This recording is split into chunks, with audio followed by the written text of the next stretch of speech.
Good afternoon. The town of Hinton respectfully acknowledges that it is located on Treaty 6 territory in Métis Nation Region Number 4. These are the traditional territories and ancestral lands of the indigenous peoples, including the Plains Cree First Nations, Assiniboine, Winnewac, Rocky Mountains First Nations, Stoney, Tsuut'ina, Nakota, Denisuline, Saulteaux, Mountain Métis, Michif, and many other communities that continue to enrich the land on which the town of Hinton was established. And with that, I'd like to call this meeting to order at 4:28. And my apologies for the delayed start and the technical difficulties for tonight. With that, council, any additions or deletions to tonight's agenda? Seeing none, administration? I do have one request for an addition. The COVID-19 Resiliency Support Program grant review. We had missed that in the agenda. I believe the report's been sent to you under separate cover.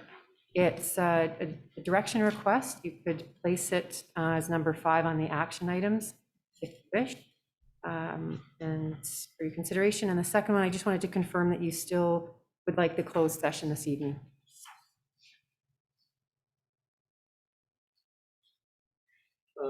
Yeah.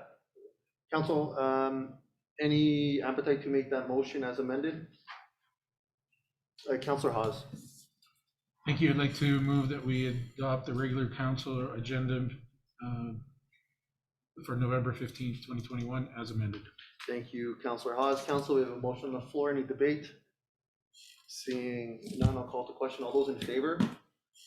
It's passed unanimously. That'll bring us to our council minutes for adoption. Council, any questions or direction?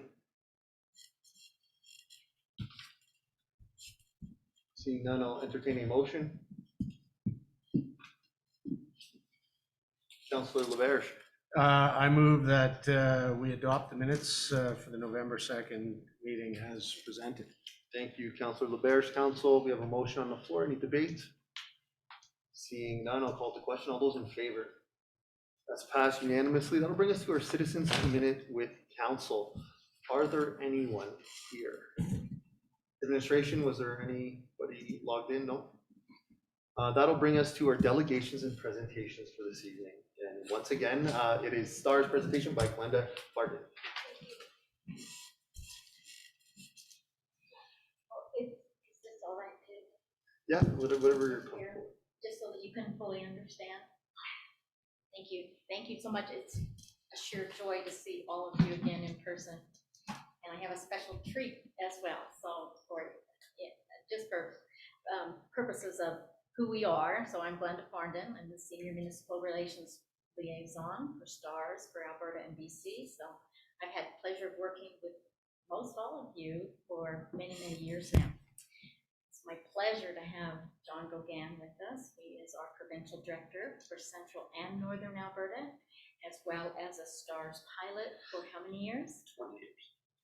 So this is a real treat for all those operational questions, and they'll give you a really good operational insight. Much more of a treat for me to hang out with her for 2 days. So we'll get started then. So this is your annual update, and we thank you very much for allowing STARS to continue to provide critical care anywhere. So our number 1 priority has been for the last couple of years under COVID situations that we want to maintain uninterrupted operations. So we remain under very strict protocol, and many missions have increased because of COVID. So in addition, about 1 in 5 STARS mission, it's been as high as 23% of our mission rate overall has been for COVID-related patients. So this is in addition to the ongoing daily demands of everything else that we always answer to as well. STARS transport physicians continue to assist the rural communities by providing critical care guidance. So, working very closely with your local hospital and your local docs to provide critical care expertise, airway management, and ventilation and resuscitation procedures.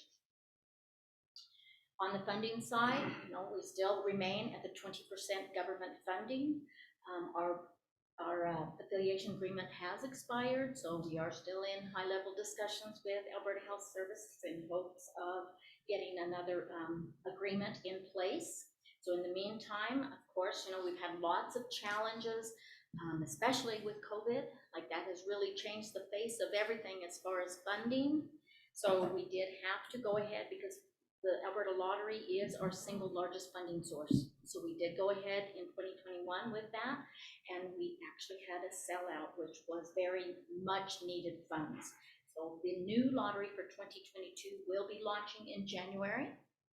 As well, we had to be proactive and think outside the box. So what could we do on our own in order to promote finding ways that we could also help ourselves to support our mission?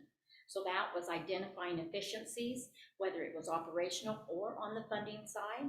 We actually had to downsize staff members as well, which was a heartache, but at the same time, in the affected areas, it's mainly like largely on the fundraising side and events, because we could no longer host any events. The calendar campaign, like it has seen a significant decrease, and that is because of the inability to be able to travel or have any presence in any of the rural communities. So now we reached out to a lot of different areas to have calendars for sale at town offices. So that is happening across Alberta right until the end of December.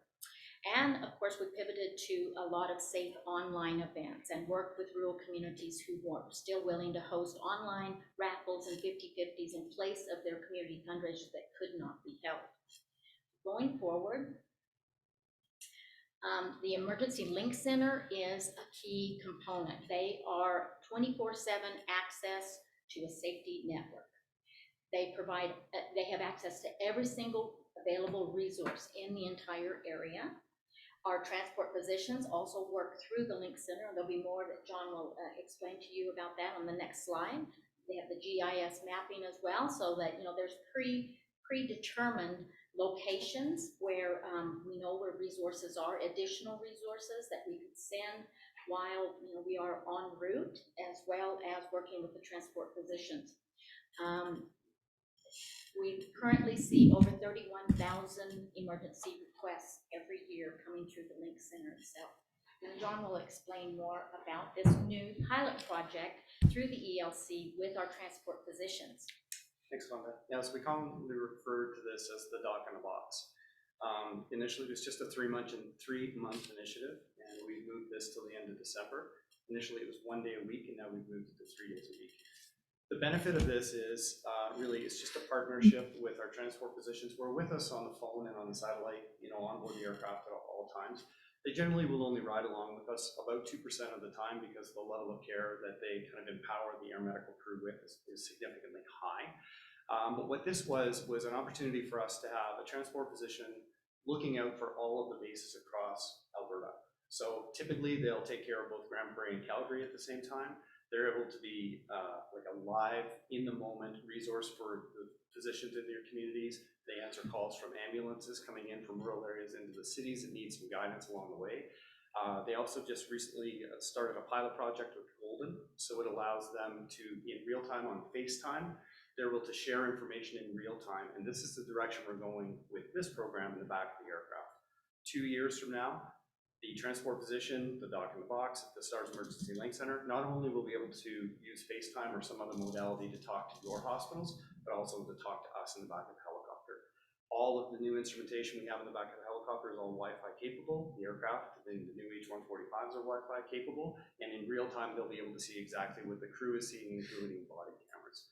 So this is the beginning stages of that, and future stages of this will likely be part of so like future stages of this will likely be part of the Amazon project we're working on as well. They're able to take all that information and in advance of the patients even getting to the large trauma centers, make all the arrangements to go direct to the cath lab, direct to go to the OR, and just save patient time, and that's really what it's all about. So there's also another new project that just is currently almost underway. Saw this today, so I stopped. This is just north of Wadman Lake. One of the challenges, really quickly, because I know we're short on time, whenever patients come in from this region, Jasper, Hinton, Edson, let's say that STARS isn't called on the front end of the call, but along their journey, something happens where they need help and they need it quickly. we will often get called to rendezvous with these ambulances coming from your region into Edmonton. Previously, it involved a lot of resources, particularly from fire to shut down the highway, land us, so on and so forth, and the timings weren't working out. So what we've done is we've partnered with Parkland County, TransAlta, and Burnco, and we've developed a fully certified heliport just north of Wadman Lake. It's very strategically located because of our flight times and drive times, and generally we look back on 35 years of data, and this is generally the region where we were trying to rendezvous with EMS crews. Now we won't have to use Parkland Fire's resources to land us. We'll be able to land here safely. All the ambulance units and all the call centers will know where it is, and our future hope is that we'll look to develop one in this region to kind of continue to close that gap. So now we'll have Jasper, Hinton, Jasper, Edson, something in the middle, this one in Wadman, and then the next stop is Edmonton. Yeah, so it's been a great Very project. exciting. So how soon is this? We're talking end of the month. It's been an excellent project, and everything has been donated. Thousands and thousands of feet of gravel, fencing, signage. It's been a great project. So, future things to look forward to.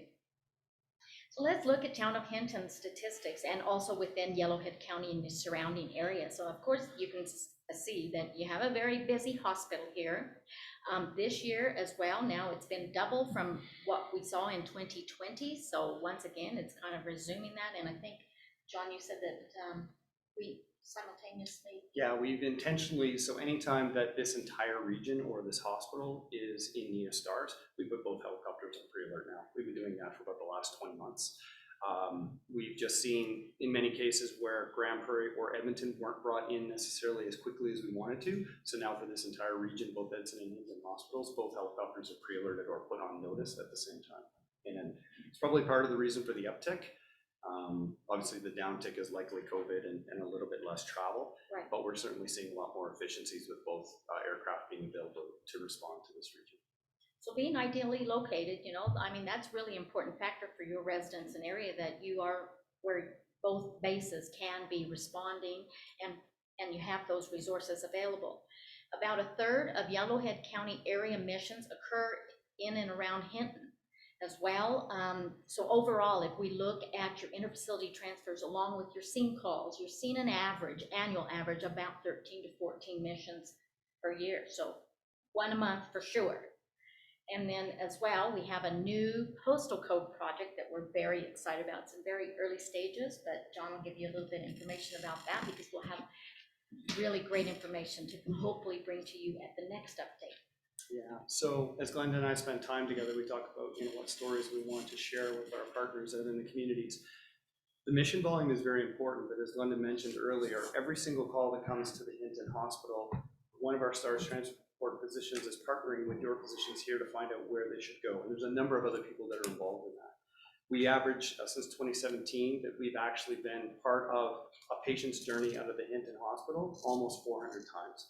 So we've actually called and been part of the call 400 times with the helicopter responding this many over the years. So with that being said, we wanted to find out how many people since STAR's inception in 1985 we've actually carried from the different municipalities and the different cities, because nobody lives in a bubble.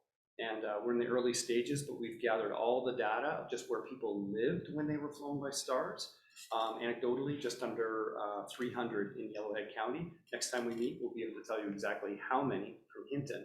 And the interesting thing is too, is many of those patients, before Edmonton was even opened, they were being flown out of the Calgary region. So they're at Banff skiing and they were transported to Calgary. And certainly looking at the data in the last couple of weeks, we know there's many, many people from this region that were flown from Winnipeg and Saskatchewan bases already. So we'll have that data for you. Yeah, so it's just more in-depth information that we can bring that shows it's a good basis for what our partnership stands for. So this is a site for neighbors helping neighbors, so with everyone that is bordering neighbor, because we, as he said, we're not living in a bubble, right? Everyone travels, whether they have to commute for work, whether they're taking the kids to hockey throughout the region, whatever, and youth sports, those kind of things, right? So we all travel within the area. So certainly from 178 missions within the Yellowhead County area and the town of Hinton in the exact same time frame to over 1,100 missions that could be affecting some of your residents in these other areas. It's really insightful. And of course, the H145, we are so close to having our complete fleet of 9 completed, 9 helicopters. And just waiting for the last few pilots to be trained, and hopefully delivery for the one for the Grand Prairie and Edmonton areas in the next month, few weeks. Yeah, next few weeks, Grand Prairie will be operational late winter, Edmonton or late spring. And yeah, just overall, high level. It's going to cut down our flight time to your hospital by about 10 minutes. We will not have to refuel, although I love fuel, so we'll probably take on fuel out of the airport when the team is at the hospital. It gives us the ability to fly over the mountains with the extra engine power on board instead of doing our low-level routes, so at least we have that option as well. It'll add a few more speeds, and then the big thing is really the technology and the safety on board the aircraft. Synthetic night vision, so it allows you to actually see the mountains superimposed on the window in front of you, just an added level of safety. The engines offer a tremendous amount of safety. The medical and the equipment in the back is all Wi-Fi capable, so it's going to move us into the future, being able to just give our doctors and the people at the hospitals the exact information that we're seeing in real time and share that in advance of us getting there to make better decisions and get people moved into where they need to more quickly. And yeah, it's been a tremendous project And for we us. were the first to receive the 5-bladed. Yes, yeah, system. we're the first ones in North America to receive the 5-bladed system, which adds a little bit more speed, a little bit more lift, and a little bit more capability, and it's quieter, which is great for people at night. So where we're at in our investment for the future with the fleet campaign is, it was $135 million fleet campaign. Federal government, of course, embraced, federal and provincial governments embraced the project, so they paid for 7 of the 9. So currently, as you can see, we had a lot of input from the corporate and individuals sector, as well as some northern municipalities that are out of the Grand Prairie service area did say that they just wanted to make a one-time gift as well. So that has added up to $1.6 million in total from those municipalities. And we are hopeful to still, once we have all of the H145s in place and operational, that we will look at selling the VK117s. And so we're anticipating $15 million hopefully from that. So we're still at about $6.4 million remaining. So if you have a notion that you would like to make a one-time contribution to this, we would certainly appreciate it. We actually have somebody interested in buying 4 of the VK117s just after Christmas, so it's good. Yeah, we actually have a buyer come up from the States this afternoon to look at it. We won't be able to fly today, or maybe tomorrow.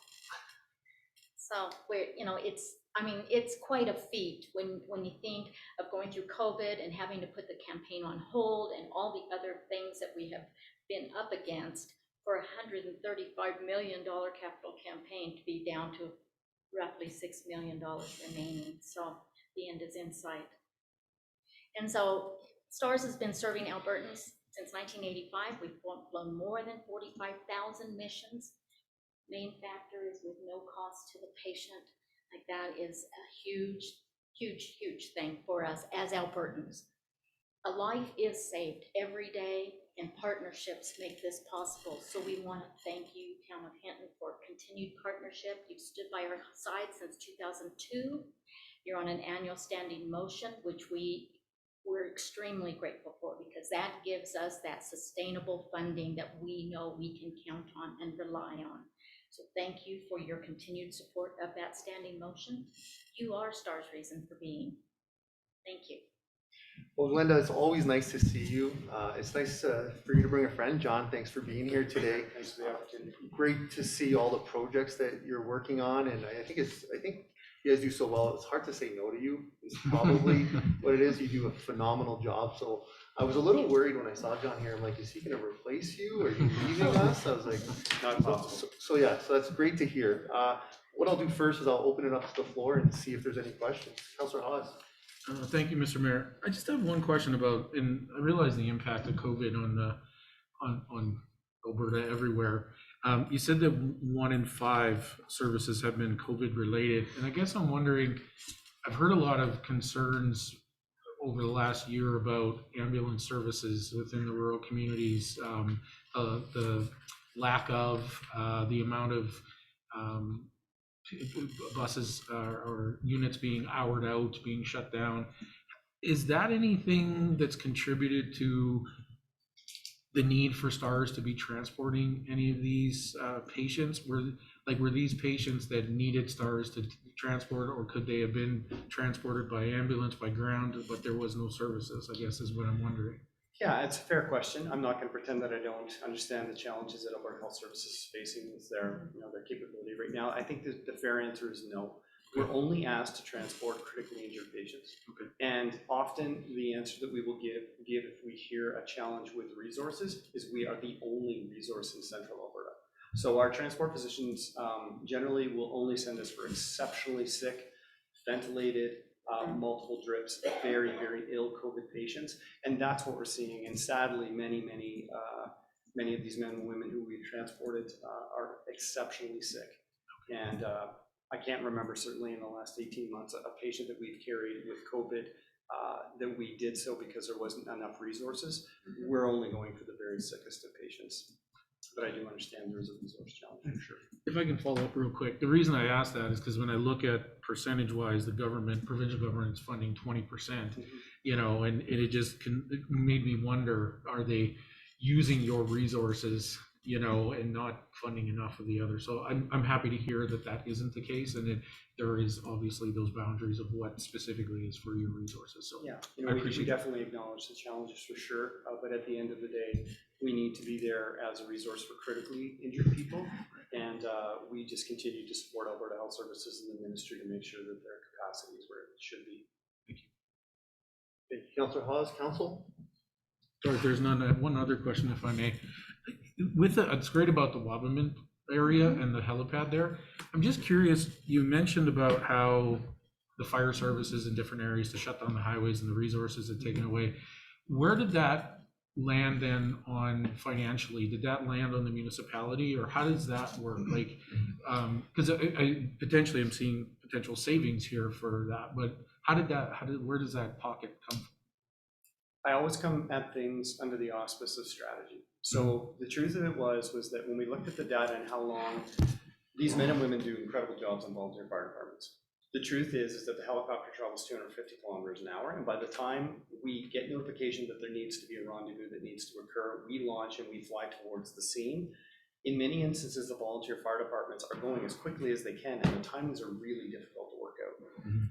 It is a resource usage, right? Every time we use Parkland County's resource for that, or here, at the end of the day, it is a resource use. It costs money.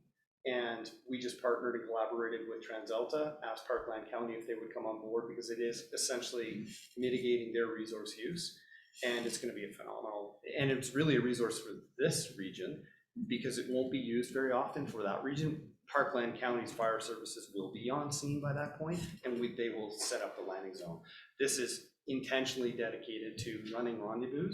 We'll try and use it for other things, but yeah, there's no doubt that a resource like this will mitigate the use of ambulances, fire departments, and that's why we're looking, we wanted to beta test it here with a partnership with TransAlta and Burnco and Parkland, and we'd be more than open to talking about an appropriate strategic location here, because if that one ambulance or that one fire rescue unit doesn't need to be used, it's less stress, it's less usage, and ultimately it's less dollars, and that's important. Yeah.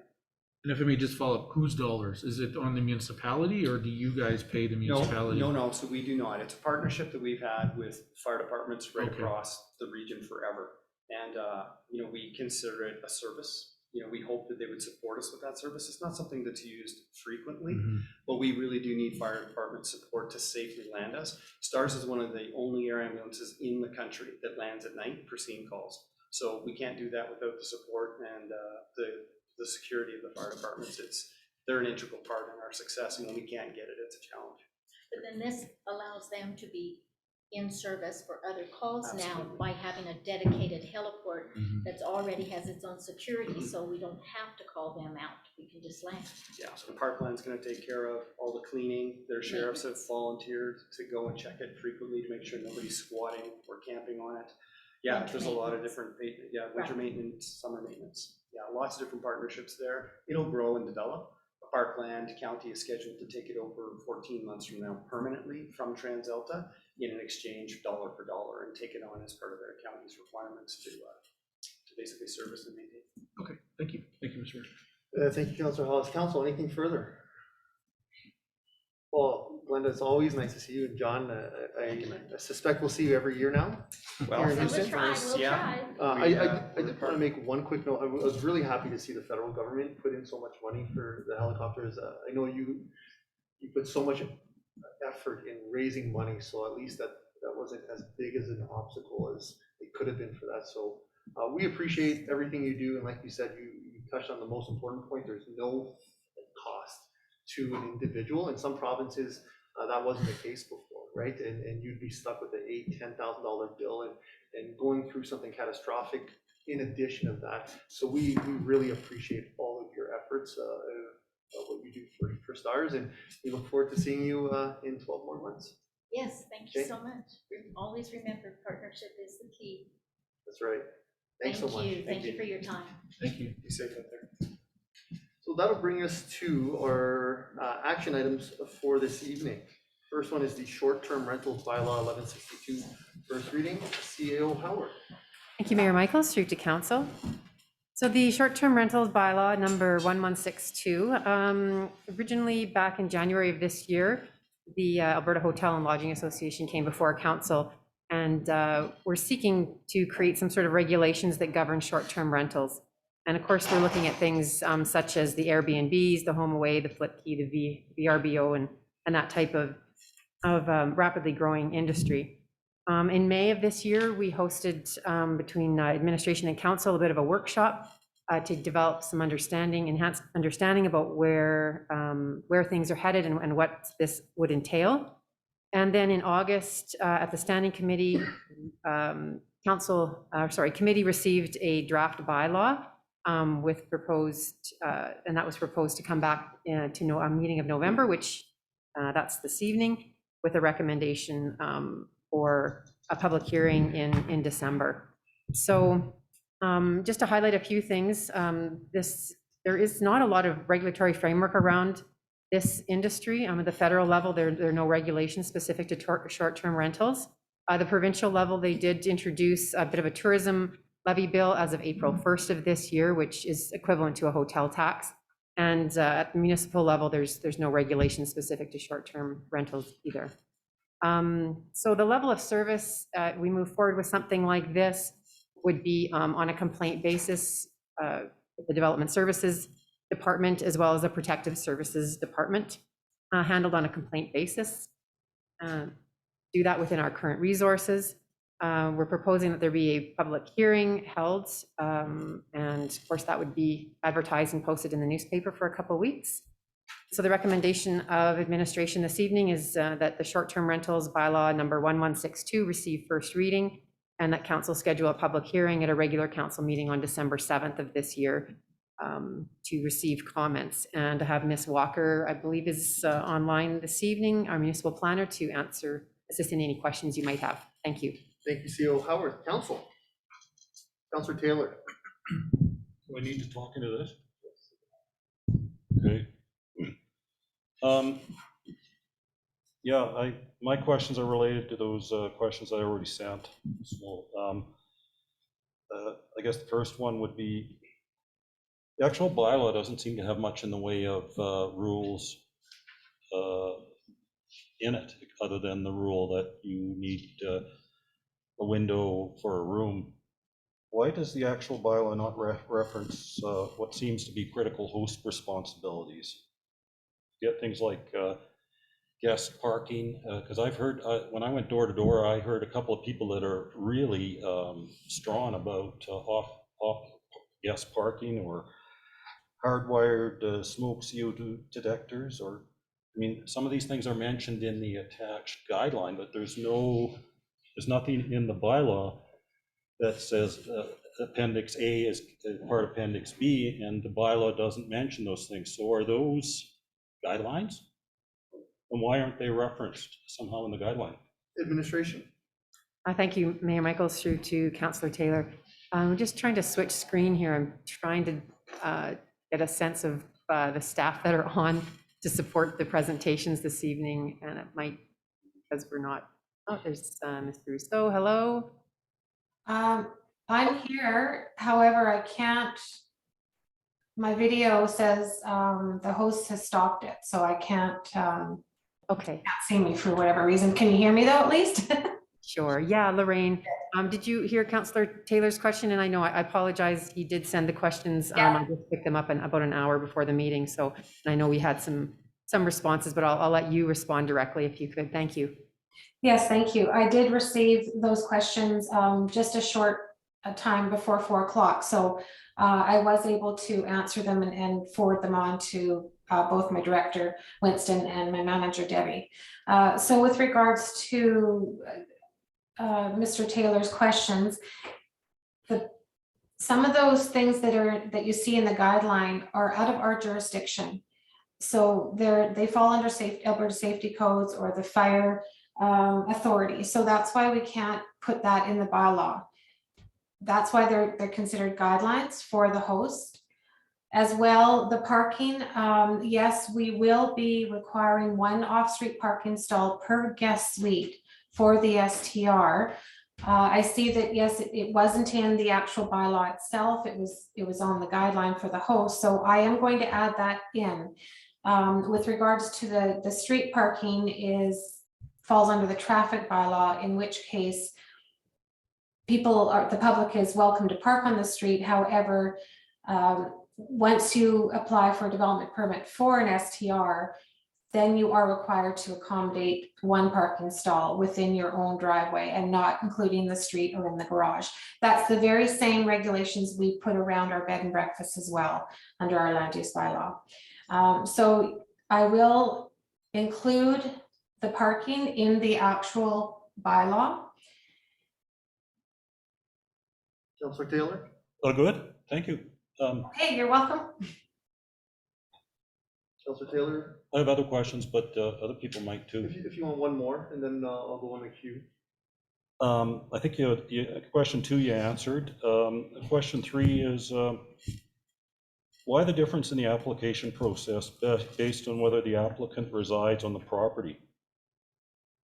Shouldn't the process be more onerous if you don't reside there, or not less onerous? I couldn't quite understand that with the flow chart. Administration? Yes, Councilor Taylor, I can answer that for you. Right now, basically, the guidelines, the parameters that we're putting around short-term rentals is that if you reside at the dwelling, then you must obtain a home-based business, which requires you to have a development permit to operate that business from your home, which means that you need to have, again, that parking stall per suite. Now, as well, you need a business license. However, if you do not live at the residence, then you're operating a business not from the home. So we wouldn't require you to have a development permit for a home occupation. However, you still need to be licensed with a non-residence business license. If we were to try to regulate the homes that are solely used for STRs, it would be very, very difficult for us. We would have to put parameters around the owner or the residents must reside in the home that operates an STR. For those that don't, it would be really difficult for us to enforce that. And we don't have the manpower to do that or the capacity. And this is the same regulations that we're seeing in Edmonton and Calgary, because those have been the only kind of 2 municipalities that have tried to put some guidelines around short-term rentals. As Laura said, there's really nothing for provincial, federal, municipal guidelines at this time. Councillor Taylor? Thank you. Councillor Hawes, LaBerge, and Lagoon. So thank you, Mr. Mayor. Just a quick clarification, and it's to build off of Councillor Taylor's question in regards to, just so I have some understanding. Currently, right now, with no business license, there's no guidelines whatsoever, but if this were to come into volition, then there would be business license required. Once a business license required, then it would need to fit the fire codes and all those standards that are, so any detectors, CO detectors or whatever, then wouldn't have to be part of this bylaw in order for them to do that. It would be then other branches that would police that. Is that my understanding? That's correct. That's correct, Councillor Hawes. Okay, so, So once they would obtain a permit, if they do any renovations in their home, or they are doing, if they're adding like any other cooking facilities or what have you, then they're going to have to adhere to the other provincial regulations, which are Alberta safety codes and the fire authority. So that is when they would require an inspection of one of those two bodies to come in and tell them what they need in order to, you know, make the space safe for their clientele. okay, thank you. Thank you, Councillor Hawes. Councillor LaBerge. So an application fee of $75 requiring 2 to 3 hours of work to do that. I mean, my question is that appropriate? Should be cost recovery anyhow. And then I guess if there are rules, we say that, you know, we can't have a room without a window in it. If that's the case, then are there gonna be follow-up inspections, and how are those costs covered? Is that something that this business would carry as well? Administration? Ms. Walker, if you could reply, thank you. Yes, thank you, Councillor LaBerge. No, we would not, this would not be something that under the municipality that we would be going in to do these inspections. It would be if the host was the host would actually have to call to ask for that inspection before and after. So that would be their responsibility under those safety codes. We don't manage the safety codes under this bylaw. So they would have to first obtain, if they need a building permit, building inspection, any plumbing, gas, electrical, any of those types of inspections, they would have to reach out to the agency. In our case, it's Inspections Group that we contract out to within Hinton. So we do have some local officers that come out to this area. So that would be a requirement of the host. And that's why we try to prepare this kind of guideline for the host and for the guests so that they know sort of what other agencies they need to follow up with and obtain approvals perhaps. And another one is the Alberta Health Authority. So that's another one that requires contact with. Did that answer your question, Councillor LaBerge? Well, just quick, I guess if we have a rule that says you can't rent a room without a window, and then we don't go have a look at it, and somebody gets hurt because there was no window. I mean, it seems that there would be some requirement that we would follow up on rules. If we put rules in the document, that there'd be some way that we would follow up to ensure that those rules had been followed. I guess my question. Mayor Michaels through to Councillor LaBerge. Mr. Brodra, are you, if you're on the screen there, thank you. I might get you to chime in here. We have many other situations like this in our community, and I think there may be some assumptions and maybe some misunderstanding about what we do now everywhere else and what we will be able to do under these circumstances. And I think he can answer that for you. Thank you, Ms. Howard. Through the chair, if I may, I think I can answer this question a little bit better. Under the Safety Codes Act in the fire discipline, we have 2 fire inspectors here. And on an application for property such as a short-term rental, we would do an initial inspection to make sure that all of the safety components are in place, the smoke detector, the CO detector, it's hardwired to both parts of the property, and also the size of the windows would be measured. So all those things would be taken into consideration at the application point. And before they get a business license, they would have a fire inspection. And we do have a fee that's set out in the fee schedule for doing that inspection. So there is a cost recovery there. Okay. Thank you. Thank you. Before I go to Councillor Magoon, I just want to follow up on that. Is there any value in putting in that explicitly, whether it's in the bylaw or in attachment of that fee is on the owner, because I had the same question. I don't know what those fees are, but on page 19, if a building permit is required, then it would trigger a building and fire inspection. So any comments on, should we outline that? I could answer that question as well through the chair. It would be beneficial to outline or make reference to the Safety Codes Act and or to the fee schedule of the town. Okay, perfect, thank you. Councilor McGoon. Thank you, Mr. Mayor. My question surrounds any potential short-term rental businesses that fail to follow the outlined guidelines in the bylaw.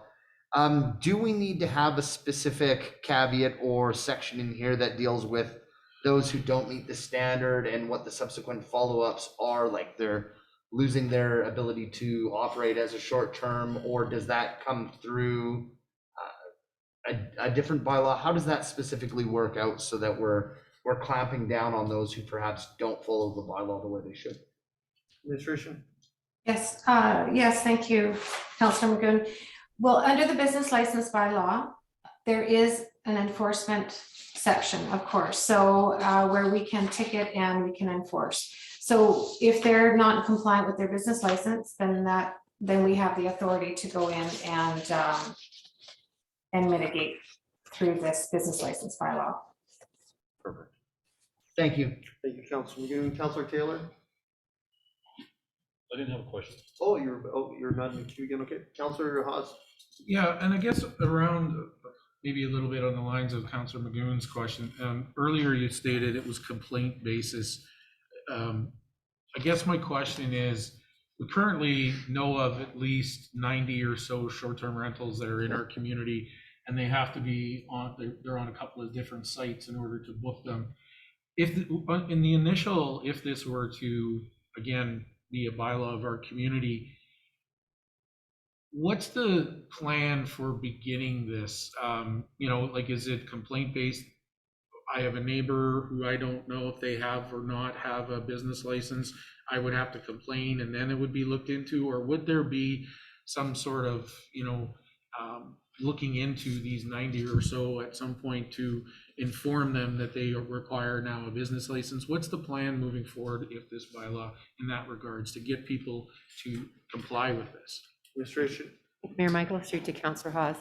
So yes, we do have around 90 existing right now in the market. They will be grandfathered, which means only the new ones moving forward, once the bylaw is fully passed, will require the business license and development permit for the short-term rental. So the other ones will continue to exist the way that they are. When there's complaints against them, they would be dealt with on that complaint basis, and the consequence would be under something other than a business license because they don't have a business license. And so perhaps Ms. Walker, I see Mr. Beaubras is not on anymore, but they would likely be handled under a different kind of complaint and a different kind of fine because they don't fall under this bylaw. So if I may follow up, I guess, I'm in favor of this bylaw, but that's a bit concerning to me, the fact that 90 residents will be grandfathered with no restriction, no business license required, nothing, inspections, whatever. And do we foresee that more than 90 are going to come into a community? I don't know. That bothers me. I guess in my head, is there a way to grandfather to work with these, existing businesses and still require, because the whole point of this was also to start tracking how many we have in our community. And that was, I think, one of the points to why this bylaw, because then there would be business licenses to track it. So I have some concerns. I realize tonight is not the time to iron it out. It goes to public hearing, and I'm looking forward to hear from the public, but that is a concern of mine moving forward. Thank you. Thank you, Councilor Haas. Councilor Stashik, then Councilor Bash. Thank you, Mayor Michaels. So this is a bylaw that I am in favor of. I think we need to have a short-term accommodation bylaw in Hinton. But to be frank, this bylaw, in the way it's presented, I'm not even comfortable giving it first reading. I would much prefer that this come back to a committee of the whole meeting so that we can discuss this a little bit further. I've got several concerns in that, one of which being that non-resident short-term accommodation providers requirements are less stringent than if they're a homeowner, which I feel should probably be the opposite. I feel a resident short-term accommodation provider provides a little bit of monitoring that's just not available if they're a non-resident owner. So I'd like to see some kind of mechanism put in place that the non-resident owners are at least as requirements are at least as stringent. I've also got questions and concerns about enforcement and that it's complaint-based. I've got questions and concerns about an indefinite grandfather period to allow existing ones to just continue operating forever and ever. I think maybe that should be considered a grace period to get transitioned, maybe not a interminable grandfather period. That's just a few of the concerns that I've got. Previously, when we talked about requirements to get approval for short-term rental accommodation. We talked about it being fully cost recovered, in that the obligation was going to be put on the temporary or the short-term rental provider to get the inspections at their expense and to be able to come back to the town with proof that they meet safety code guidelines, they meet fire guidelines. All that is proven by the provider as a condition of getting their permit, whether it's a development permit or a business license or whatever it might be. That would be the condition. It removes the onus from the town, puts the onus on the person that wants to provide the short-term rental accommodation, and they don't get permission to do it until they've proven that they've done their diligence. Thank you. Thank you, Councillor Stashik. Councillor LeBerge. Yeah, there's a couple of other things that I've identified in here, so I'd like to make a motion.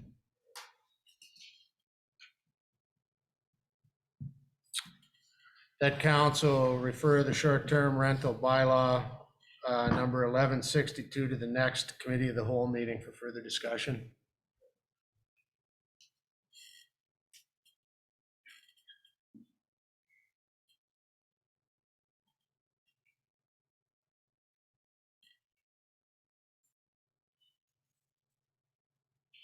As we wait, would you like to speak to that, Councillor Sure. LeBerge? I think when we take it out to the public, I think we should be comfortable with what we're presenting. And, you know, it's the inconsistencies between the bylaw and some of the other information. There's overlapping bookings that don't seem to be consistent. I just think we should knock the corners off those things before they go to the public. Thank you, Councillor LeBerge. Council, we have a motion on the floor. I'll be speaking in favor of this. My only question to council is, are there a few easy wins tonight for directions to have a better starting point at the committee of the whole meeting? I strongly agree with Councillor Stashik's comments regarding, oh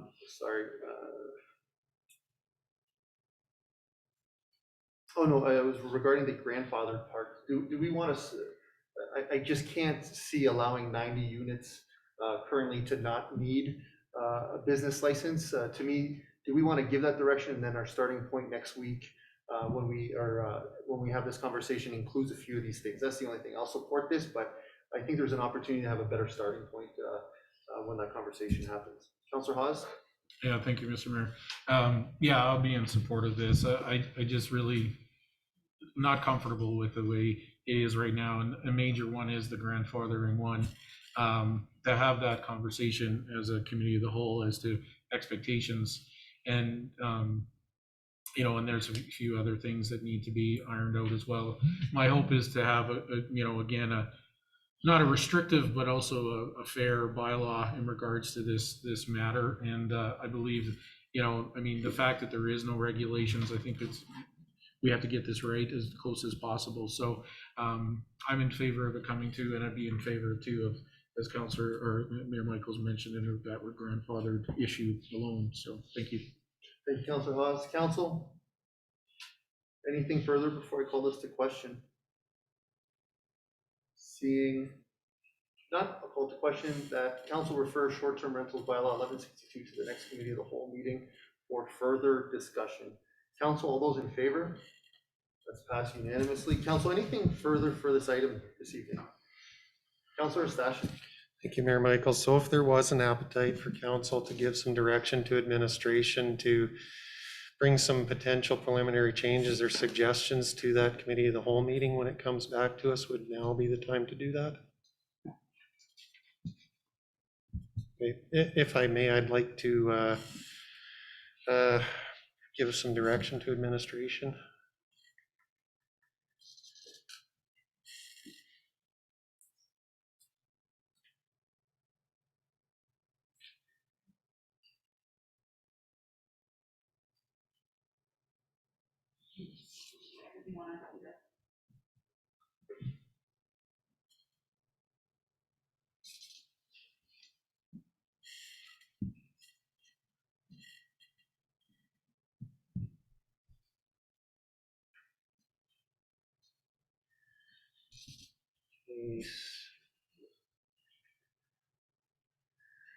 Council direct administration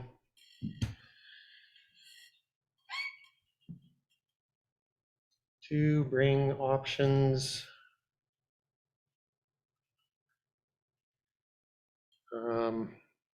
regarding a transitional grace period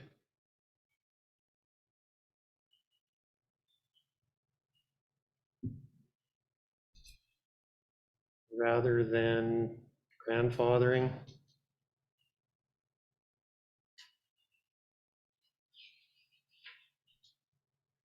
For existing short-term rental accommodations.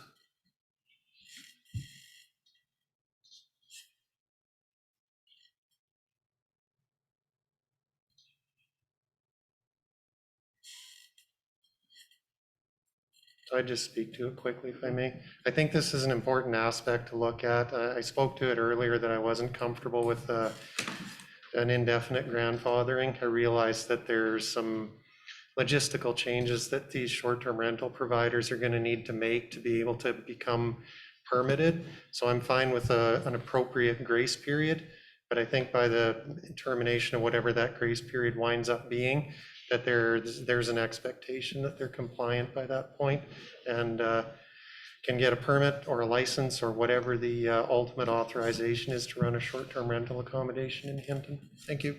Thank you, Councilor Stashen. Council, we have a direction on the floor. Councilor Hawes. Yeah, and I'll be speaking in favor of this, and I think it speaks to a lot of the things that council was concerned about, whether it's safety issues, whether it's, the residential, the parking issues, all those things, and hearing that, the way the bylaw is right now is none of those things, they'd be applicable to those grandfathered ones. So I'll be speaking in favor of this. This is the whole reason for having this bylaw in the first place, in my opinion. So thank you. Thank you, Councilor Hawes. Councilor LaBerge. Councilor Ostashek, maybe a friendly amendment to extend that a little bit. That the appropriate inspections be done prior to the application process proceeding as another direction. Councilor Stashen. If I may, I'd like to leave this direction as it stands. Okay. But what I am looking forward to council and making some additional motions to address the other concerns that were brought up tonight. I would like to see administration go away tonight with a bit of a list of concerns that council has today so that they can be partially addressed and at least some suggestions brought forward when this comes back to committee of the whole. Can I just make that motion then? Oh, we have to wait until this motion. Okay. Councilor Taylor. No, I was gonna do what Brian did, but I'm not going to now. Okay, perfect. Council, anything further before I call this to question? Seeing none, call to question the council direct administration to bring options regarding transitional grace periods rather than grandfathering for existing short-term rental accommodations. Council, all those in favor? That's passed unanimously. Councilor LaBerge. I would like to put a direction forward too, please.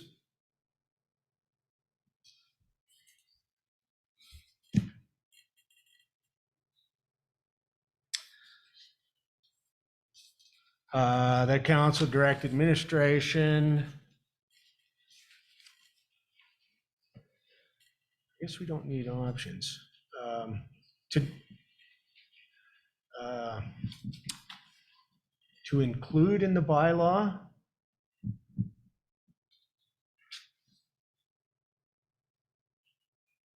that all safety and accommodation inspections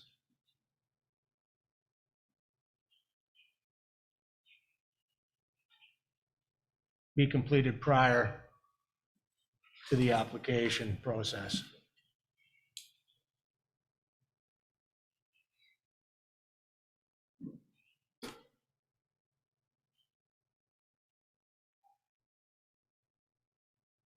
I'll just speak quickly to that if I can. Then we know that the place is safe. And I think that's the starting point for the application. I think it's a good place to start.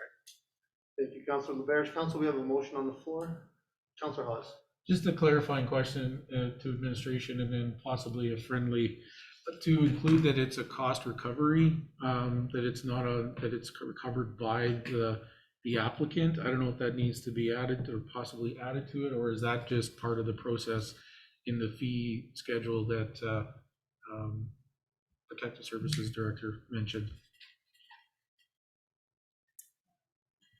Administration. I would invite you to add that to this. Not all of our fees are always kept up and reflect cost recovery. Thank you. So I looked at Councilor Brown, if there's a consideration for a friendly amendment to add in where those costs will come from in regards to this? Well, if the inspections are done ahead of time, the costs will have been paid.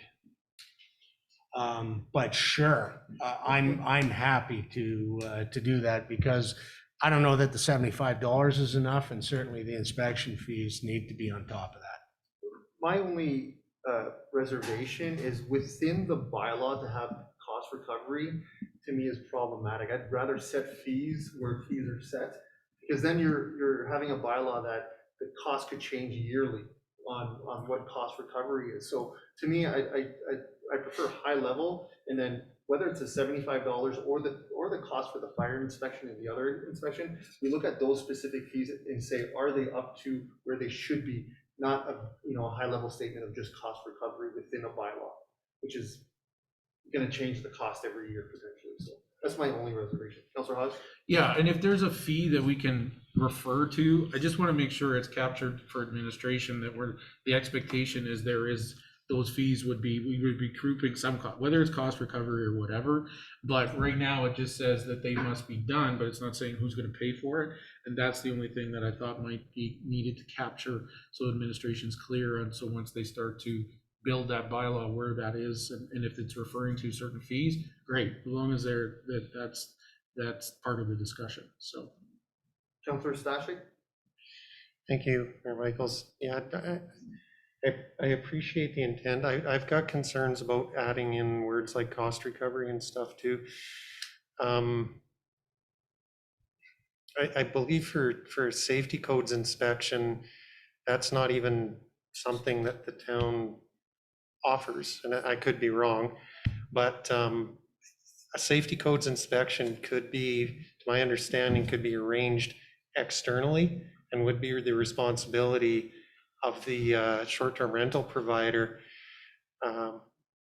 In my thoughts of how this would work, that's just a condition of the permitting process.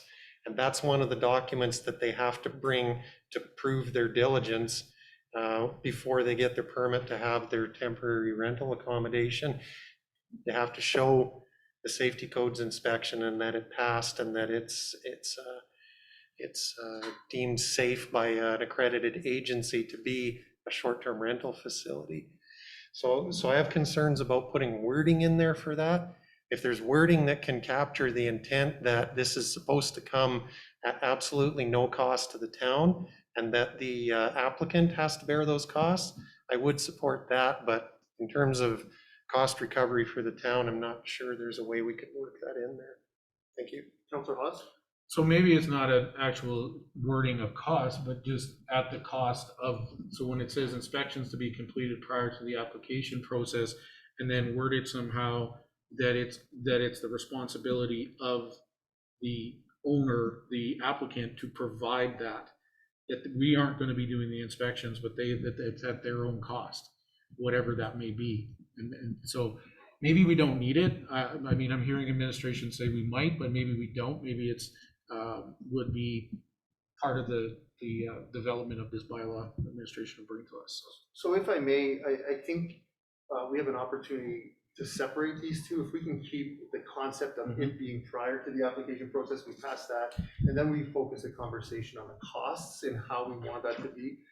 We can, I think, move forward from this and at least agree on this part. Councilor Taylor? I just wanted to say that the concern to me is that I know nothing about the safety and accommodation inspections or how the costs are going to be handled. I don't claim to know how it's going to be done, but if administration could include safety and accommodation, how safety and accommodation inspections will be done, and how costs will be recovered when we meet next, then that might be in the bylaw, that might be covered someplace else, as the fire chief kind of alluded to. That might be the way to go about it. There could be a lot of ways to do it, that's all. Thank you, Councilor Taylor. Council, anything further before I call this to question? Seeing none, I'll call to question that council direct administration to include in the draft bylaw that all safety and accommodation inspections be completed prior to the application process. Council, all those in favor? Let's pass unanimously. Council, appetite for more direction? Councilor Magoon, then Councilor Stashik. Yeah, I would, I'd like to direct administration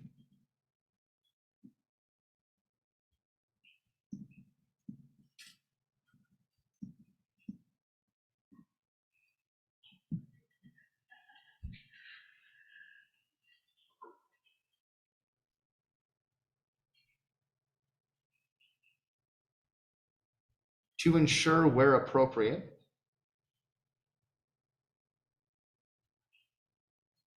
all host responsibilities, and you can put host responsibilities in quotations, please,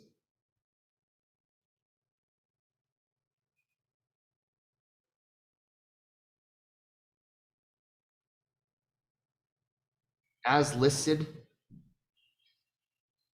in the short-term rentals information for hosts document.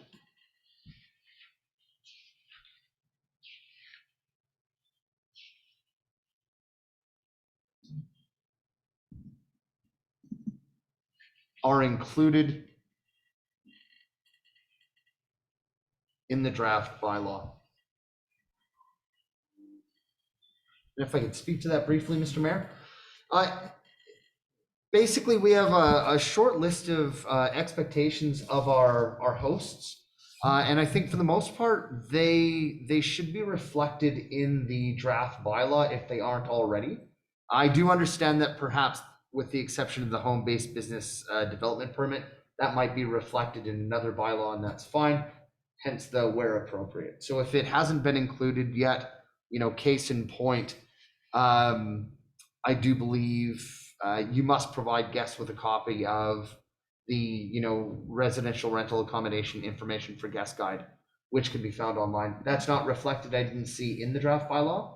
So if we're gonna set that as the expectation, I think the first stop location for someone looking to pursue this business should be the draft bylaw, not an additional follow-up. I think it loses its teeth then.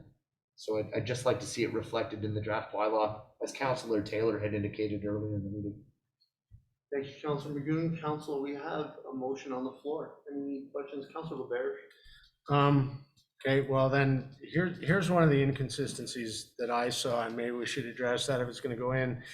So 1.6 in the bylaw is overlapping bookings, and it says that a short-term rental licensee must not allow overlapping bookings or by two or more unrelated people. But then on page 24 of this document, which is part of that, says if you live in the same residence while guests are present, you may rent up to 4 guest rooms. Does that mean that the person can never leave their house? Or, it just doesn't seem to be consistent. It says you can rent 4 rooms, but they can't come from different households, so let's make sure that that's consistent before the bylaw goes forward, that's all. Thank you, Councilor LeBerge. Council, any further questions, comments on this direction? Councilor McGoon?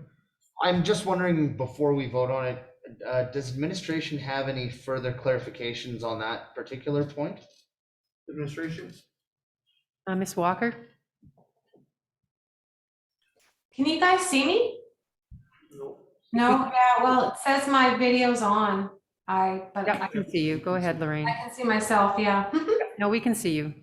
Oh, you can? Yeah, we could see you before, but when you were starting to talk. We're good. Go ahead. Oh, okay, good. Yeah, no, I think that you guys have captured it. We just need more clarity around that, and we can do that for sure. I've made myself a note here, so thank you. Council, anything further for this motion? Seeing none?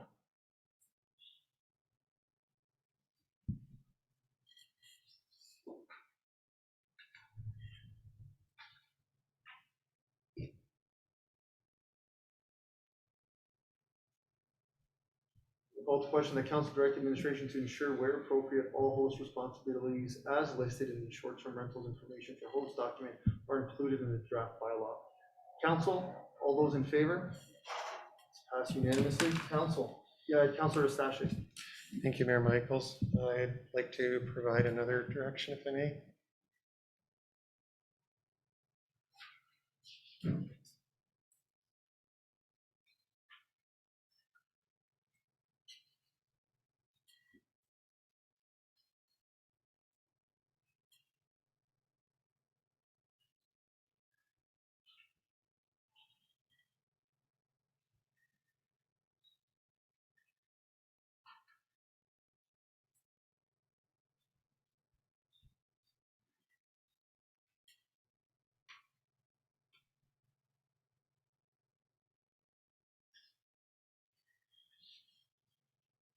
That council direct administration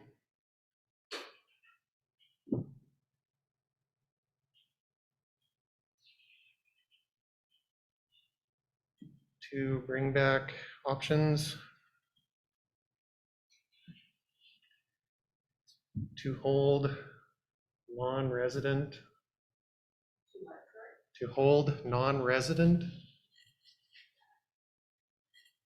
short-term rental accommodation providers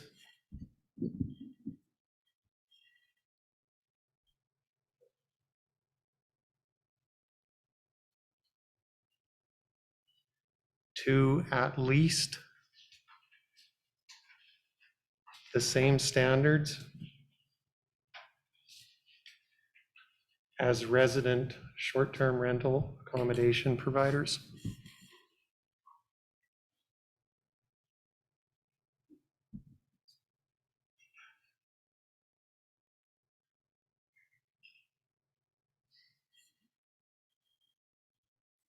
So if I could speak to that one quickly as well. This is another concern that was brought up in the discussion earlier. And I think that if this is going to be a service that the town of Hinton is going to allow and is going to govern with the permitting process, that the standards have to be the same, at least the same, whether you're a resident provider or non-resident provider. It shouldn't be less stringent for one or the other. As I said earlier, concern with non-resident providers is they are unable to provide any of the ongoing monitoring of their guests' activities where residents do. So I think they need to be held to at least the same standards, if not more. Thank you. Thank you, Councilor Eustache. Council, we have a motion on the floor. Any debate or questions? I'll be in support of this. I did have one clarifying question, I believe, for administration, because I hope this would potentially affect page 19 under short-term rentals. This would hold the non-resident to the same standard where they would need a development permit. would be my understanding, that would be one of the impacts that would change within this bylaw. I guess my question to administration first, for someone who is a resident and they have an Airbnb or whatever as part of their dwelling there, they would need a development permit based on the way it's written now. What does that look like from a administrative standpoint? What are we looking for? What is the purpose of having the development permit for within your own home? Ms. Walker? Yes, thank you. Yeah, the typical things that we're looking at under the land use bylaw are we want to ensure that there's going to be no disturbance to the neighborhood with regards to increased traffic or any noise or smoke, odor, dust, that sort of thing. We want to ensure that we are that we're looking at the parking and ensuring that they can accommodate their business. So if they have a business vehicle, for instance, or they have an employee that works from the home, we have to ensure that we always maintain two parking stalls for the dwelling at all times, and then one additional parking stall for the home-based business. Or if it's a bed and breakfast, then they have to have that extra stall per guest suite. And in this case with STRs, we would enforce the same thing. We would require that when they come in to apply, we usually check the property file to ensure that they have an Alberta Real Property Report, and we can, or if they bring photos, to ensure that they can provide that parking. And if they can't provide it, then there's other avenues we can do where we can look at them installing a parking pad, for instance, as long as they, they maintain their front yard landscaping to the 40% under the land use bylaw. So there are ways for them to provide an additional parking pad if they need to. And so those are the main things. When we have a home occupation, to us, it's like an incubation business. So we really don't want it to change the character of the residential neighborhood. So basically, we don't want to have any like walk-in retail. You can't have a storefront, for instance. We want it to be, they're allowed one little sign, but we just want it to make sure that it's going to fit in still with the neighborhood, and it's not going to create a big havoc and additional parking on the street and outside storage and stuff like that. So those are some of the rules, the parameters we have around a home occupation permit. Perfect. Thanks so much, administration, for that breakdown. And it's my understanding with this current motion on the floor, this would be the same level, would be also given to non-resident holders. So if you have a second dwelling, a second home, they would now need a development permit if this passes. Is that administration's understanding that this current motion by Councillor Stashik would change that part on page 19 and hold the non-residential homeowners to a development permit? That was my understanding. However, that's where it's a bit unclear, because a home occupation permit is how can if the resident isn't living there, how can they manage those regulations under that permit? That's why even the city of Edmonton doesn't do that. That's why they just require that they hold a business license for non-resident. So that's where I would need to do some more research to see, but again, there's just not much out there to try to, and we're trying to create some sort of parameters around this to at least have a starting point. We understand that once we get working with this bylaw, we may feel that, yeah, we need to amend it, we need to add some things, or but it was more or less to get us, at a starting point when there's really nothing out there to mirror. So, especially Edmonton being a bigger center, some of it doesn't make sense for our municipality. So in that case, I would want to do a bit more research to see how they manage. Some municipalities don't even allow one of the requirements is you have to be living in the home.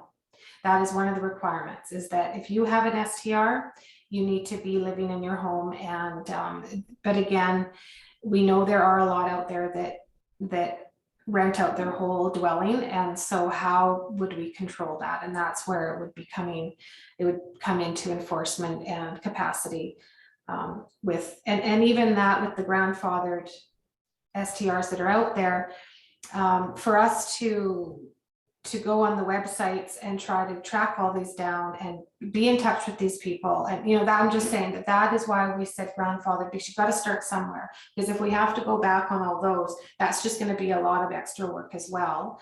And so I do like the idea of phasing the grandfathered clause into it and getting some advertising out there so that we can reach out to those existing ones, so that we can educate them. So, I mean, I can see where some of these thoughts are coming. One other thing I wanted to mention was when we talk about doing inspections, STRs can just be a bedroom in someone's house. They're very different than a secondary suite. A secondary suite is where you require, if you're putting in a kitchen, you are required to have all sorts of other safety codes requirements with regards to, and Matt can speak to this with regards to furnaces, separate furnaces, and having CO2, and as well as fire extinguishers on each floor. And there's way more regulations and restrictions around having a secondary suite, whereas this is not that. This is just someone who wants to maybe rent a room or two out in their house. So this is where I don't know, when we say, oh, you have to provide us with that inspection. Well, what is it that they're inspecting? Because if the house already has its existing, you know, it meets a single family dwelling for its fire extinguishers and, you know, and everything else. I don't understand what this inspection would look like that Mac's team would have to do and what they would charge for that. And because, I mean, it is, again, it's different than a suite, because I know that the fire department doesn't go out for bed and breakfast and they don't do inspections in those homes. So that's where I'm just, you know, there's. No, thank you, Ms. Walker, for that. I think it'll help our conversation at the committee of the whole meeting. Councillor Magoo. Actually, I'll withdraw. Thank you. Council, anything further? Any other questions, debate with the Councillor Stashik? So just a comment, I mean, I'm not tied to it having to be that it's a development permit, but it's just there's some kind of mechanism through the process where ultimately there's an authorization to provide a short-term rental accommodation, something through the process that holds everyone to the same standard, regardless of whether you live there or not. And maybe the conversation that we wind up having at Committee of the Whole is that there is no non-resident short-term rental accommodations. That's an option too. I'm not sure where that conversation is going to go. I just want to make sure there's something there that everybody's held to the same standards, and especially regarding safety and safety codes inspections. Even if it's as simple as the bedrooms getting rented out, safety codes officer goes and makes sure the egress window is compliant with legislation, that is a compliant egress window. So in the event of a fire or other emergency, they have a way to get out. So thank you. Thank you, Councillor Stashik. Council, anything further before I call this to question? Seeing none, call the question that council directed administration to bring back options to hold non-resident short-term rental accommodation providers to at least the same standards as resident short-term rental accommodation providers. Council, all those in favor? Let's pass unanimously. Council, anything further? CEO Howard. Mayor Michaels, one of the motions, the first one I think by Councillor Laberge, was to bring this to the next Committee of the Whole meeting. That is next Tuesday, November 23rd. We will not be able to achieve that with the feedback that we received tonight. We could bring it back if you just wanted it as a topic to discuss, and this would have come out of it. So we do certainly appreciate the direction that we received tonight, and we will take that and the general discussion and bring a more holistic document to you where you can still have a full conversation at your Committee of the Whole. That next one would be, if you we could get some latitude to bring that to your next one, which is December 14th.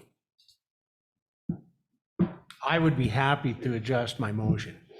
Councillor Stashik.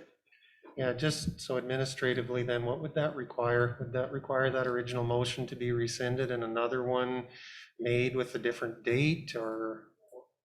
Um, Yes, it's already a carried motion unless just recognize that we're not going to meet the 23rd, and then it's going to be late and we're coming on the 14th, which we can agree to, but if we want to keep it clean and put it all in the minutes, we would rescind that motion and make a new one with a specific date of December 14th.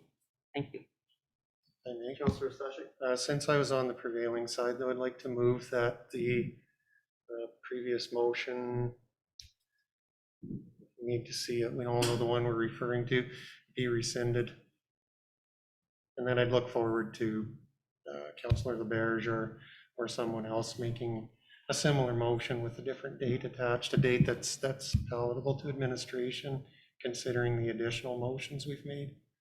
So council, there's a direction to rescind our first motion, the council refer short-term rentals bylaw 1162 to the next committee of the whole meeting for further discussion. And as Councillor Stashik said, he was on the prevailing side, we'll need, I believe, 2/3 majority. And then this would strike this motion, and then we'd be able to give a different motion that gives the latitude to bring this to December 14th. Administration, any further comments before I call this to question to rescind? Just a couple minutes. We're just doing some ongoing training here, so we need a couple more minutes. Thank you for your patience.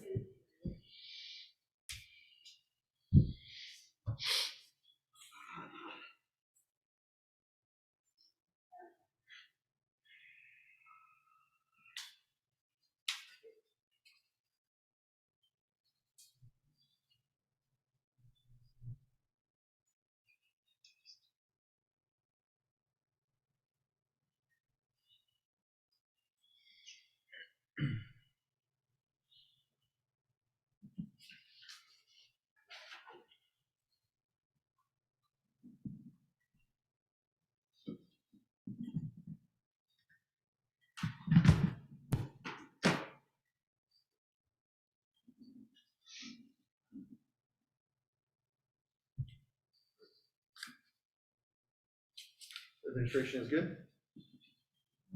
Randall, we're Yep, Councillor Stashik. Okay, council, we have a motion on the floor to rescind. Any debate? Seeing none, just this is the motion simply to get 2/3 majority. Is that correct, administration?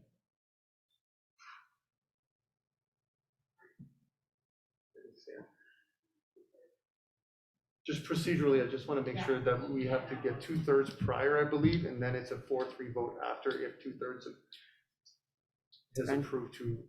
Randall's just checking on that. Thank you.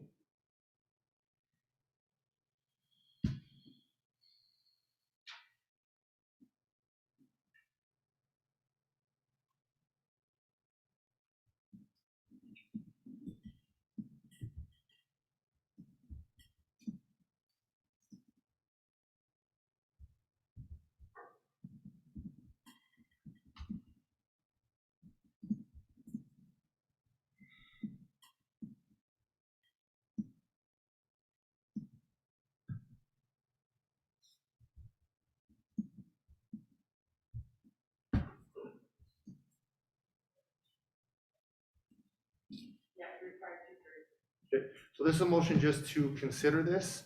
So I'll call the question that council rescind the refer. I can't see that. Sorry, short-term rentals bylaw 1162 to the next committee of the whole meeting for further discussion. Council, all those in favor? That's passed unanimously. Now, council, the motion just needs 4-3. Any further debate or questions before I call this to question? Seeing none, I'll call to question that council rescind the refer of the short-term rental bylaw 1162 to the next committee of the whole meeting for further discussion. Council, all those in favor? That's passed unanimously. Council, is there an appetite to make a different direction? Councilor Robert? All right. I will make the motion that council refer short-term rentals bylaw 1162 to the next, no, to the December 13th. Is that the correct date?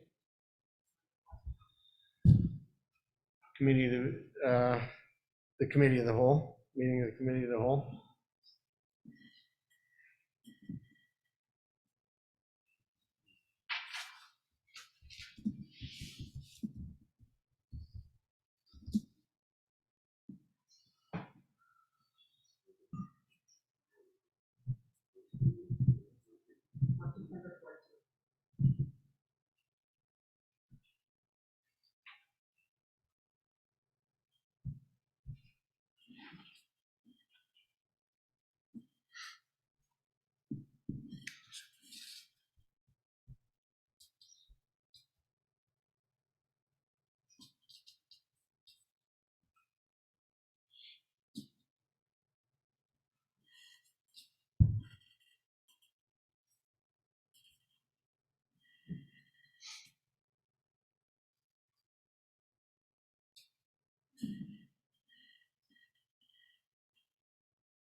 And would you like to speak to that, Councilor LeBert? Well, I just think it's more important to be correct and quick, so. Perfect, thank you. Councilor Stashik? Thank you, Mayor Michaels. Just before it gets called to question, I just want to confirm with administration that that's going to give them enough time to bring back the information that was made in the other motions. I want to make sure we're getting good information that we can use to base good solid decisions on and not have to have it come back to committee of the whole again. I'd rather just delay it a little bit more if we need to, if administration needs more time. Administration? Mayor Michaels, through to Councilor Stashik. The next committee of the whole meeting after that would be January 11th. And so, Mr. Rousseau, can you just chime in terms of your whole department, your workload? I know we were referring to hopefully at least getting to December 14th, but just January 11th seems like a long ways away, but. Thank you. Interim CEO Howard, yes, through to the chair. I would agree that, I mean, the workload is pretty heavy right now. We've got a bunch of things going on, not to lay it out right now. If council is amenable that we could push it further into the next community of the whole, which of course, unfortunately is January, that will really help us to do a holistic review of all of what council has requested of us, to look into options and to have all the necessary information at hand during that time. It is a tough time right now with budget preparations, interviews that are going, filling of vacancies, as well as existing closeout for the year. So it would be appreciated if we could take it to the January as committee of the whole. If not, then we will have to press through to the 14th or the 13th, whatever the date is. From the motion? From the Councilor amendment? Stashik? So that said, then I'd like to request a friendly amendment to change the date of Councilor LeBerge's motion to January 11th. Is that the correct date? To January 11th committee of the whole meeting, for the reasons that I said when I requested the info from administration. Thank you. Thank you, Councilor Stashik. Councilor LeBerge, are you amenable to that? I'm happy to. Like I said, it's more important that it be right and quick, so. Thank you. So we have an updated motion to reflect January 11th. Council, anything further for this item?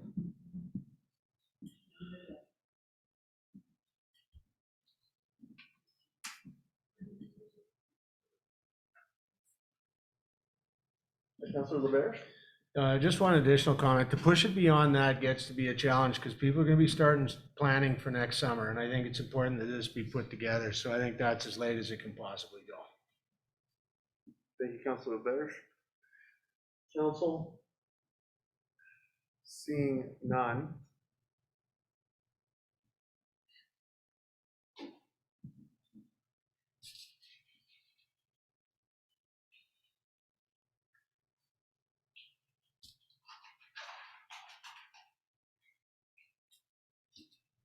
We'll call to question that council refer short-term rentals bylaw 1162 to the January 11th, 2022 committee of the whole meeting for further discussion.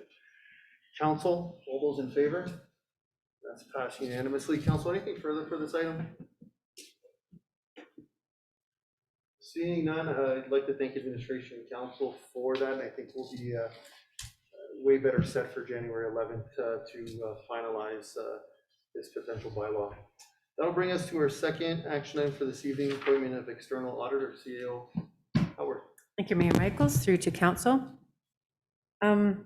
So in 2017, we had KPMG was awarded the audit contract for 3 years for 2017 to 2019, and it was further extended for a couple of years ending this year, where they completed our 2020 audit. So we pushed forward with the request for proposal. We advertised on the Alberta Purchasing Connections. We received 3 proposals, and 2 of which had substantial experience in the public sector. The report before you identifies some of the best value for the town that was identified, and that the successful opponent has. We did follow, of course, the purchasing policy, and the request for proposal selection process included the detailed review and selection criteria to guide the overall successful proponent. The agreement with JDP, Wasserman and Associates reflects a savings of approximately $35,000 this year because our audit was over budget, but on a regular year, it would be just under $12,000 savings. See if there's any other notes here. So the recommendation of administration is that council appoint JDP, Wasserman and Associates as the designated auditor for the town, approving the 3-year contract to provide external auditing services for the fiscal years of 2021, 2022, 2023, with the option of extension for a subsequent 2 fiscal years. I have Ms. Fox, Director of Corporate Services, here to assist in any questions you may have. Thank you, CEO Howard. Council. Councilor Stashik. Thank you, Mayor Michaels. So understanding the risk in delaying appointment of an auditor may result in timeline delays. What would be the time limit that could be considered in delaying appointing an auditor without significantly putting the town at risk? Are we talking 2 weeks, a month, 2 months? What would be acceptable to administration? Administration. Thank you, Mayor Michaels. Through to Councilor Stashik. Ms. Fox, if I can get you to field that question, please. Thank you. Thank you, Ms. Howarth, and through to Councillor Stashik. The audit process typically starts here in December. So if we were to make a decision before December would be the preferable timeline. They can delay this, but obviously that impacts the rest of the timelines out from there. So starting to work with us, gathering information prior to year end. And they also have to work with our previous auditor for a handoff. So I would caution that anything past the end of November would cause some delay. Councilor Stashik. Good for now. Thank you. Councilor Stashik. Council. Any questions, direction? What would we like to do with this? Councilor Stashik. If there's no one else in queue, I guess I would make comment. This is a new one for me as a councillor. It's not typical that appointing service providers comes to council. I realize this one is an exception, but I'm not because this isn't something council regularly does, I'm not really familiar with the process of it.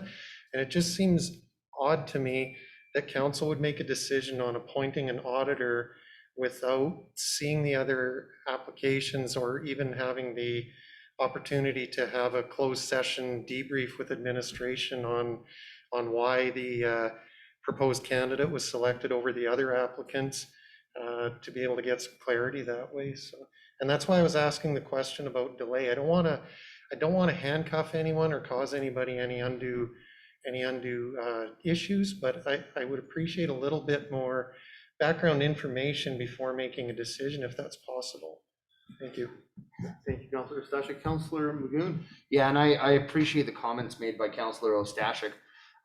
If this was a decision that had been made solely by administration within the bounds of purchasing policy, I would just assume that policy had been followed. But because this is now at, in the form of a request for decision from council, I feel like I do not have all the information in front of me to make a well-informed decision. And that would certainly, that's something, whether it be, as Councillor Ostashik said, in a closed session, laid out to council to give us all the information so that I would have a more well-rounded base of information, I certainly would feel a lot more comfortable. Thank you. Thank you, Councillor Magoon. I share some of the same concerns. I guess my question specifically to administration: what are the repercussions or consequences of potentially passing this December 7th? Give me your Michaels. So we could, you do have a meeting next Tuesday. If your committee of the whole, we could, I will look to Ms. Fox here, nod her head or shake her head either way. I mean, the process, we could get that in front of you in camera, show you what we have. The process is already done. So there's nothing really to create. It's just a matter of creating that time and space for you to see that in an appropriate setting. So we could, something like that, we could turn around and simply put on your agenda for next week. And then we would put a decision back in front of you on December 7th. So we would lose a couple weeks. As Ms. Fox said, that's every sort of couple weeks there has an impact to it, but I don't think that would be significantly detrimental at that point. Ms. Fox. Thank you, Ms. Howard, through to council. So yeah, I think I would err that would be doable as well. And just to give a little bit of context, this is the same format that was followed previously by my predecessor. The report is very similar. This is also something new for me coming in from BC. It's done a little bit differently. I did reach out to neighboring community to find out how they followed the process, because it did seem strange. So it is not about awarding the tender, but it does state in the MGA that the council has to appoint the provincial or the assessor that is selected, as well as the auditor. So it's a formality to appoint both of those positions within the municipality, and not about the selection of the tender process. However, I do see it was new to me as well. So I did look back at what the municipality had done in the past with KPMG. So it was the process that was followed then as well. Thank you, administration, for that. So council, is there an appetite to give a direction? Would we like to see this tonight, or is this more Councillor Stashik? Thank you, Mr. Mayor. So appreciating the comments from the administration that it won't be hugely impactful to delay a couple weeks. I'd like to direct administration.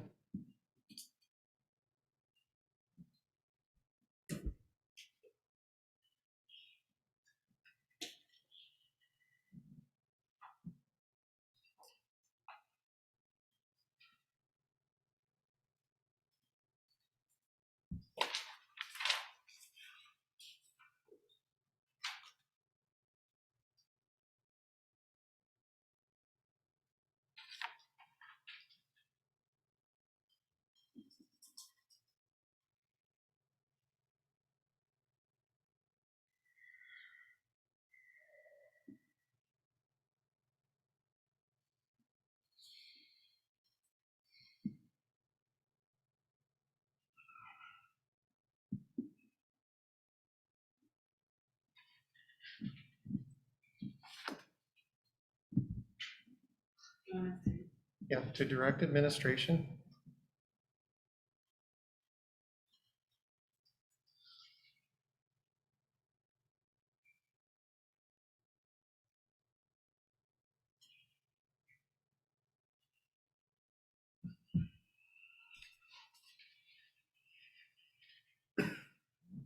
To bring a closed session report regarding appointment of external auditor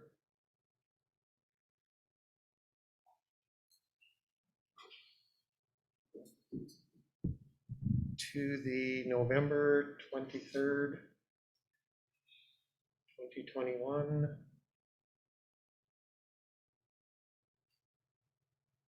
Committee of the Whole meeting. And I've already spoken to the reasons why. Thank you. Perfect. Thank you, Councillor Stashik. Council, we have a motion on the floor.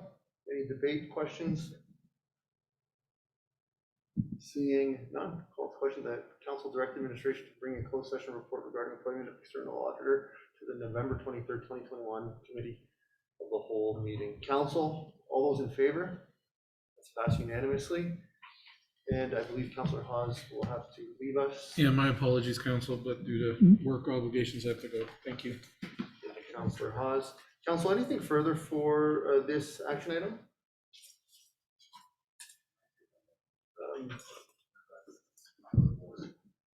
Generally, well, what we'll do is we'll call a recess anyways.